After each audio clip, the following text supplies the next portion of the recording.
کہ وہ اللہ تبارک و تعالیٰ کی عبادت کر سکے۔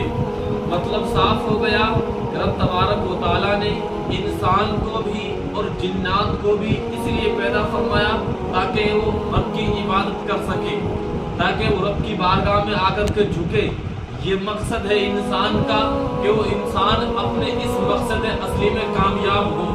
لیکن اگر آپ کو دنیا کے اندر کوئی غافل ملتا ہے اپنے مقصد اصلی سے، وہ سب سے زیادہ یا سب سے فرسٹ پوزیشن پہ اگر کوئی چیز آنے والی ہے تو وہ انسان کی ذات ہے۔ لیکن آج انسان کسی نہ کسی چیز کا استعمال کرتا ہے، اگر وہ اپنے مقصد سے ہٹ جاتی ہے انسان اس کو ختم کر دیتا ہے، انسان اس کو مٹا دیتا ہے۔ میں آپ کو مثال دیتا ہوا چلوں، فون ہے آپ کے پاس، آپ فون کو یوز کرتے ہیں۔ فون آج سے 10 سال پہلے دیکھیے یا 20 سال پہلے دیکھیے، فون کا مقصد کیا تھا، کس لیے فون کا وجود ہوا، کس لیے فون وجود میں آیا؟ صرف اس وجہ سے فون وجود میں آیا تھا کہ تاکہ انسان 100 کلومیٹر کی دوری سے اپنی بات دوسرے انسان تک پہنچا سکے، اس سے بات کر سکے، اپنی دل کی بات اس سے کہہ سکے۔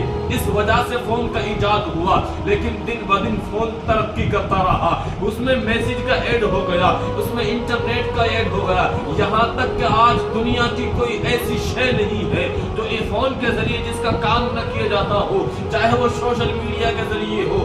بہرحال ہر ایک کام فون کے ذریعے انجام دیا جا رہا ہے۔ فون اتنا بھاری بھرکم بوجھ اٹھا رہا ہے، لیکن حال یہ ہے کہ انسان کی طرح فون اپنے مقصد اصلی کو نہیں بھولا۔ چاہے انسان کے دماغ کی وجہ سے فون نے کتنی بھی ترقی کیوں نہ کر لی ہو، چاہے وہ تمام کے تمام کاموں کو اپنے اندر سمیٹے ہوئے ہو، لیکن اس کا جو مقصد اصلی ہے وہ ہے ایک شخص کی بات دوسرے شخص کو پہنچانا۔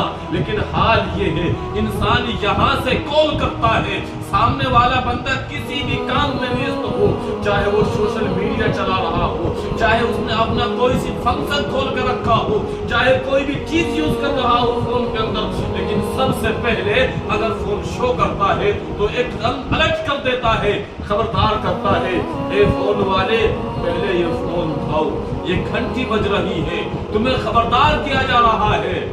سن، میرا مقصد اصلی یہ ہے کہ میں ایک شخص کی بات دوسرے شخص تک پہنچاؤں۔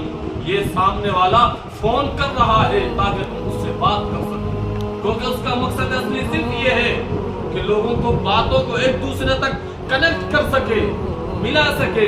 لیکن انسان کتنا غافل ہے، انسان نے جن جن چیزوں کا وجود کیا، یعنی رب کی دی ہوئی طاقت سے جن چیزوں کو اس نے دنیا کے اندر نمودار کیا، ان کی حالت یہ ہے وہ اپنے مقصد سے نہیں ہٹتے ہیں۔ اگر وہ اپنے مقصد سے ہٹ جاتے ہیں ان کو ختم کر دیا جاتا ہے۔ لیکن انسان کس قدر غافل ہے کہ انسان کو رب نے پیدا اس لیے کیا ہے تاکہ وہ رب کی عبادت کرے، لیکن آج وہ اپنے رب سے غافل ہے، رب کی عبادت سے غافل ہے، اور سوچتا ہے کہ دنیا ہی سب کچھ ہے، دنیا ہی میں رہنا ہے، ہمیں دنیا سے جانا نہیں ہے۔ صاحب غور تو کرو، رب نے فرمایا، جہاں یہ رب نے فرمایا ہے ہم نے انسان اور جنات کو اس لیے پیدا کیا ہے تاکہ وہ ہماری عبادت کریں، وہی رب نے یہ بھی تو فرمایا ہے، خلق الموت والحیات لیبلوکم ایکم احسن عملا۔ ہم نے موت اور زندگی کو اس لیے پیدا فرمایا تاکہ ہم جانچ سکیں کون اچھے عمل کرتا ہے، کون برے عمل کرتا ہے۔ یعنی یہ دنیا میں جو زندگی ہے اور موت ہے، مقصد اس کا یہ ہے کہ ہم جانچیں۔ ہمیں زندگی دی گئی عبادت کے لیے، پھر موت بھی رکھی گئی تاکہ ہم آزما سکیں، ہم پرکھ سکیں کہ کتنے اچھے کام کن لوگوں نے کیے ہیں۔ آپ کو نہیں پتا رب تبارک و تعالیٰ نے ہمیں دنیا کے اندر کیوں بھیجا ہے؟ آپ اندازہ لگا سکتے ہیں، غور کیجئے گا، رب تبارک و تعالیٰ نے ہمیں دنیا کے اندر بھیجا ہے، ہمارا مقصد کیا ہونا چاہیے، اور آج ہم کس کیٹیگری میں آ کر کے کھڑے ہو گئے ہیں؟ آپ اندازہ لگائیے۔ میں آپ کو مثال دیتا ہوا چلوں، ایک بادشاہ تھا، اس کے پاس 3 مجرموں کو لایا گیا، 3 مجرموں کو لایا گیا، بادشاہ کی طرف سے حکم ہوتا ہے کہ ان تینوں کو آگ میں بھیج دیا جائے، ان کے ہاتھوں میں تھیلے دے دیے جائیں، اور ان سے کہہ دیا جائے کہ اس میں پھل توڑ کر کے بادشاہ کے پاس لے کر کے آ جاؤ۔ یہ بادشاہ نے حکم دے دیا کہ پھل توڑ کر کے لاؤ، اپنے تھیلے بھر کر کے لے کر آؤ۔ یہ حکم ہوتا ہے بادشاہ کا۔ فوراً تینوں مجرم باغ میں چلے گئے۔ جب باغ میں پہنچے، تینوں نے اپنے اپنے ذہن میں باتیں گھڑ لی۔ کسی نے اچھی بات سوچی، کسی نے غلط بات سوچی، کسی نے مذبذب طریقے سے سوچ لیا کہ یہ بھی ہو سکتا ہے، یہ بھی ہو سکتا ہے۔ اس نے سب باتیں سوچی۔ بہرحال ایک مجرم جو تھا، جب اس کو حکم دیا گیا تھا اپنے تھیلے میں تم پھل وغیرہ بھر کر کے لے کے آؤ، میوے بھر کے لے کے آؤ، لیکن اس نے اپنے تھیلے کے اندر پتھر بھرے، گھاس بھری، یعنی جو بھی اسے گندگی ملی یا بیکار سامان پڑا ہوا ملا، جو ملا اس نے بھر لیا۔ دوسرا شخص وہ تھا جس نے اپنے تھیلے کے اندر پھل وغیرہ تو بھرے، لیکن گلے سڑے بھرے، بیکار بھرے، جو انسان کو بیمار کرنے والے تھے یا استعمال کے قابل نہیں تھے، ان کو بھر لیا تھیلے کے اندر اور تھیلا پر کر کے بادشاہ کے پاس آیا۔ تو تیسرا شخص وہ تھا کہ اس نے اپنے تھیلے کے اندر چھانٹ چھانٹ کر کے تفتیش کرنے کے بعد میں اچھے اچھے میوے بھرے اور پورے تھیلے کو اچھے اچھے میووں سے، پھلوں سے بھر کر کے بادشاہ کے پاس آیا اور آنے کے بعد میں کہا کہ بادشاہ سلامت، یہ ہمارے سامان ہیں، ہم تینوں لے کر کے آ گئے ہیں۔ بادشاہ نے حکم دے دیا جاؤ ان تینوں کو ان کے اپنے اپنے تھیلوں کے ساتھ الگ الگ کمرے میں بند کر دیا جائے 1 مہینے تک کے لیے، اس کے بعد یہ آزاد ہے۔ بادشاہ نے جیسے ہی یہ حکم سنایا، فوراً ان دونوں لوگوں کے پیروں تلے زمین کھسک جاتی ہے۔ ایک وہ شخص تھا جس نے اپنے تھیلے میں صرف پتھر بھر لیے تھے یا گھاس پھوس بھر لی تھی، اس کو جب یہ حکم سنا اس نے، فوراً اس کے پیروں تلے زمین نکل جاتی ہے کہ اب میں کیسے زندہ رہ سکتا ہوں۔ بہرحال حکم تھا بادشاہ کا، پہلے بھی بادشاہ نے حکم دیا تھا، ان کو الگ الگ کمرے کے اندر بند کر دیا جاتا ہے۔ لیکن آپ سوچ سکتے ہیں کہ جس شخص نے اپنے تھیلے کے اندر یا پتھر بھرے تھے یا پھر گھاس پھوس بھری تھی، وہ کب تک زندہ رہ سکتا تھا؟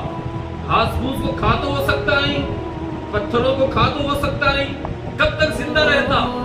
لیکن 2-3 دن کے بعد میں اس کا انتقال ہو جاتا ہے، وہ مر جاتا ہے، جو کہ اس کے ساتھ ہونا ہی یہ تھا۔ بادشاہ نے اس کو موقع دیا تھا، موقع کا اس نے فائدہ نہ اٹھایا، بلکہ اپنی منمانی زندگی گزاری۔ منمانی کی وجہ سے اس نے اپنے تھیلے کے اندر گلے سڑے پھل بھر لیے، جس نے اپنے تھیلے کے اندر بیکار چیزیں بھر لی جو کھانے کے قابل نہیں تھی یا پینے کے قابل کوئی چیز نہ تھی، ان کی وجہ سے اس کا انتقال ہو جاتا ہے، مر جاتا ہے۔ لیکن دوسرا شخص جس نے اپنے تھیلے کے اندر گلے سڑے پھل بھرے تھے، بیکار چیزیں بھر لی تھی جو استعمال کے قابل نہ تھی، ان کو بھر لیا۔ آپ سوچ سکتے ہیں کہ اس کا انجام کیا ہوگا۔ 1 مہینے کی بات تھی، اس نے جب ان پھلوں کو استعمال کرنا شروع کیا، اس کی حالت بھی بگڑنا شروع ہو جاتی ہے، یہاں تک کہ مہینے ہونے تک وہ بھی بالکل موت کے دہانے میں پہنچ جاتا ہے، اس قدر لاغر اور کمزور دبلا ہو جاتا ہے ایسی چیزوں کے استعمال کی وجہ سے جو استعمال کے قابل نہیں تھی، یعنی بیکار تھی، جن سے پتا تھا کہ بیمار بھی ہو سکتا ہے، اس کی جان بھی جا سکتی ہے، لیکن مجبوراً اس نے ان کو استعمال کیا، کھایا، کیونکہ اس کے پاس اور کوئی چارہ ہی نہیں تھا۔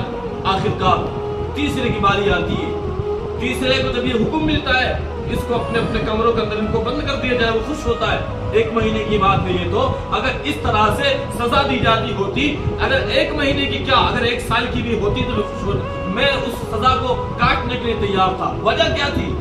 کیونکہ اس نے جو اس کو موقع ملا تھا اس کو غنیمت جانتے ہوئے اس نے محنت کی، اس وقت میں پریشان تو ہوا، کٹھنائیاں تو اس نے جھیلی، لیکن اس نے جو کھانے پینے کی چیزیں تھی وہ مہیا کی تھی غور و فکر کر کر کے، اس نے سوچ وچار کر کے محنت کر کے ان چیزوں کو حاصل کیا، اور اسی وجہ سے وہ خوش ہونے لگا۔ یہ تو سزا کم ہے، اسی طرح کی سزا اور بھی مل جائے تو میں اس کو بخوشی لینے کے لیے تیار ہوں، سزا کاٹنے کے لیے تیار ہوں۔ کیوں؟ کیونکہ اس کے پاس ہر چیزیں تو کھانے کے لیے مہیا تھی، وہ بھی ایسی چیزیں تھی جو انسان کو طاقت بخشتی ہے، انسان کے ذہن کو قوت دیتی ہے، انسان کے جسم کو توانائی عطا کرتی ہے، ایسی چیزیں تھی۔ مسلمانوں بلا تشبیہ و تمثیل یہی حال ہمارے ساتھ بھی ہے۔ اللہ تبارک و تعالیٰ نے ہمیں جو اس دنیا کے اندر بھیجا ہے، اس دنیا کو رب نے ہمارے لیے ایک باغ کی طرح پیش کیا ہے، اور ہمارے ساتھ ہمیں تھیلے بھی دے دیے ہیں۔ مطلب سیدھے ہاتھ پر، الٹے ہاتھ پر جو کرامن کاتبین جو لکھنے والے ہیں، ہم اچھا کام کریں گے یا برا کام کریں گے، وہی ہمارے تھیلوں کے مانند ہیں۔ اگر ہم نے اس دنیا میں آ کر کے، اس دنیا کو جو ہمارے لیے باغ کی طرح ہے، اس میں آ کر کے ہم نے اپنی منمانی کی، رب کی عبادت نہیں کی، پوری زندگی ہم رب کی نافرمانیوں میں گزارتے رہے، تو کیا حال ہوگا پتہ ہے؟ رب تبارک و تعالیٰ کہے گا جاؤ میرے فرشتوں اس کو جہنم کے اندر ڈھکیل دو، کیونکہ اس نے پوری زندگی میری نافرمانی کے اندر گزار دی ہے۔ دوسرا شخص وہ ہوگا، جاؤ فرشتوں اس کو بھی جہنم میں ڈال دو، کیونکہ اس نے کچھ میری عبادتیں تو کی ہیں لیکن اس نے نافرمانیاں بھی کی ہیں، اس نے نمازیں بھی چھوڑی ہیں، اس نے گناہ بھی کیے ہیں، اس وجہ سے جب تک اس کے گناہوں کی سزا نہ کاٹ لے یہ جہنم کے اندر، اس کو تب تک جہنم کے اندر ہی رہنا پڑے گا۔ لیکن وہ شخص جس نے پوری زندگی رب کو راضی کرنے کے لیے گزار دی، پورے وقت میں وہ صرف یہی سوچتا رہا کہ میرا رب مجھ سے راضی ہو جائے، مجھ سے رب کی عبادت نہیں چھوٹنی چاہیے، کیونکہ رب نے مجھے اس لیے پیدا فرمایا ہے تاکہ میں رب کی عبادت کر سکوں۔ اسی سوچ میں اپنی پوری زندگی کو اس نے بتا دیا، یہاں تک کہ اس کا انتقال ہوا۔ جب انتقال ہوتا ہے رب تبارک و تعالیٰ کیا فرماتا ہے؟ سنو، رب تبارک و تعالیٰ ارشاد فرمائے گا، اے میرے فرشتوں، جاؤ میرے اس بندے کو جنت الفردوس کے اندر پہنچا دو، کیونکہ اس نے دنیا کے اندر اپنی نفس کی نہ مانی بلکہ اس نے میرے رضا کے کام کیے ہیں۔ جس نے دنیا کے اندر میری رضا کے کام کیے ہیں، آج میں اس کو جنت الفردوس میں ٹھکانہ عطا فرماؤں۔ حضرات یہ ہے ہمارا حال، یعنی دنیا کے اندر اگر ہم نے اپنی منمانی زندگی گزاری تو وہاں ہمیں رب چاہی زندگی گزارنی پڑے گی، اور ہم نے اگر دنیا کے اندر رب چاہی زندگی گزاری تو وہاں ہمیں اپنی من چاہی زندگی گزارنے کا موقع ہم کو فراہم کر دیا جائے گا۔ یعنی ہمیں جنت میں جس جگہ چاہے ہم جا سکتے ہیں، پھر سکتے ہیں، ادھر ادھر جا سکتے ہیں، ہمیں یہ موقع فراہم کیا جائے گا۔ لیکن یاد رکھو، ہمیں جو یہ موقع ملا ہے اس کو ہم غنیمت جانیں۔ ہمارے پاس ایک ایک سانس قیمتی ہے، نہ جانے آج ہمارے پاس یہ سانس موجود ہے، کوئی نہیں جانتا کل ہمارے پاس یہ سانس رہے کہ نہ رہے۔ صاحب کل کی تو بہت دور کی بات ہے، انسان کا ایک قدم اٹھے نا، دوسرا قدم اٹھنے پائے کہ نہ پائے، اس کی بھی انسان کے پاس کوئی گارنٹی نہیں ہے۔ اس لیے اپنے وقت کو غنیمت جانے، جو ہمارے سانس ہمارے پاس ہے، ایک ایک لمحہ بہت قیمتی ہے، اور اس کی قدر وہی جانتا ہے جو اس کے تعلق سے کچھ نالج رکھتا ہو، جس کے پاس اہمیت ہو وہی قدر کرتا ہے، اور جس کے پاس اس زندگی کی جو ہمارے پاس لمحات ہیں، سانس ہمارے چل رہے ہیں، اس کی کوئی اہمیت نہ ہو تو پھر اس کی کوئی قدر بھی نہیں کرتا ہے۔ ضروری ہے کہ ہم اس کی عزت کریں، وہ یہ غنیمت جانے کہ ہمیں رب تبارک و تعالیٰ نے یہ موقع فراہم کیا ہے۔ ورنہ یاد رکھو، جب وقت نکل جاتا ہے نا، پھر واپس پلٹ کر کے نہیں آتا۔ آپ سوچ لیں، آپ افسوس کر لیں کہ واپس مرنے کے بعد میں کاش ہمیں دنیا میں واپس سے موقع مل جائے، کاش ہمیں دنیا میں واپس جانے کا موقع ملے، ہم یہ کام بھی کر لیں گے، ہم وہ کام بھی کر لیں گے، لیکن وہاں آپ کو پھر موقع نہیں دیا جائے گا، کیونکہ ایک مرتبہ جب تیر نکل جاتا ہے کمان سے، پھر واپس وہ کمان کے اندر لوٹ کر کے نہیں آتا، نکل گیا تو نکل گیا۔ اسی طرح جو ہمارے آج زندگی کے لمحات ہیں، یہ نکل گئے تو نکل گئے، واپس پلٹ کر کے آنے والے نہیں ہیں۔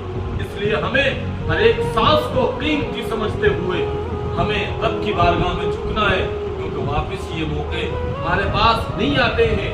اس کے تعلق سے بھی میں آپ کو بتا دوں کہ جو قدر کرتا ہے، سمجھتا ہے، اسے ہی پتہ چلتا ہے، ورنہ پھر بیکار ہے زندگی۔ ایک بادشاہ تھا، وہ سیر کے لیے نکلا، تفریح کے لیے نکلا۔ جب وہ تفریح کے لیے نکلا، وہ اپنے سپاہیوں سے کچھ الگ ہوا باغ کے اندر، تو فوراً اس کے سر میں ایک پتھر لگتا ہے۔ جیسے پتھر لگا، سپاہیوں کو بلایا گیا۔ جب سپاہیوں کو بلایا جاتا ہے تو سپاہی دوڑ کر کے آئے، اور آنے کے بعد میں اس شخص کی تلاش میں لگ گئے کہ جس نے پتھر پھینکا تھا۔ آخرکار اس شخص کو پکڑ لیا جاتا ہے جس نے پتھر پھینک کر کے مارا اور بادشاہ کے سر میں لگا۔ جیسے بادشاہ کے سر میں لگا